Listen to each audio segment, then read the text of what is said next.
Material के ऊपर भी कोई स्पेसिफिक है कि यही मटेरियल यूज़ करना चाहिए? अच्छी क्वेश्चन पूछा आपने। बहुत सारे लोग का मन में ये होता है। मुझे भी, मैं जब पिरामिड सोसाइटी में पहली बार पिरामिड के बारे में सुना, उस समय एक किताब मिला मुझे। उस किताब में लिखा है कि मैग्नेटिक मटेरियल से पिरामिड नहीं बनना चाहिए। सो मुझे ये डाउट आया। सो मैं पहला पिरामिड निर्माण करने के लिए ऑलरेडी प्लानिंग शुरू कर दिया। सो इसमें मैग्नेटिक मटेरियल आयरन यूज़ करना है।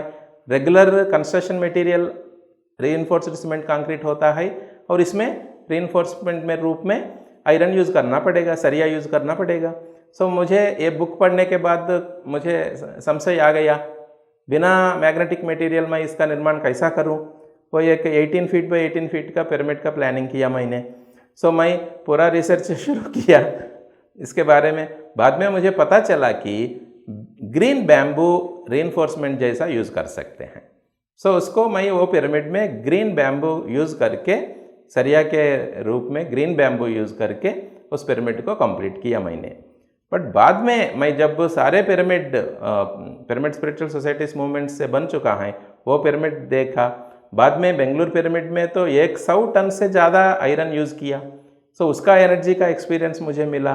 सो बाद में मेरा संशय, जो किताब में पढ़ा, वो संशय मुझे दूर हो गया कि आयरन यूज़ किया या नहीं किया तो भी पिरामिड में एनर्जी होता है। ये शायद ये किताब जो लिखा, उसने छोटे छोटे पिरामिड में ही रिसर्च किया। वो बहुत बड़ा पिरामिड्स में रिसर्च नहीं किया, इसलिए वो लिख दिया बुक में, किताब में। सो किसी से मटेरियल से भी हम पिरामिड बना सकते हैं। वाह! मतलब जब पिरामिड के नीचे हम बैठ के ध्यान करते हैं, वो पिरामिड का ऊर्जा भी बढ़ता रहता है।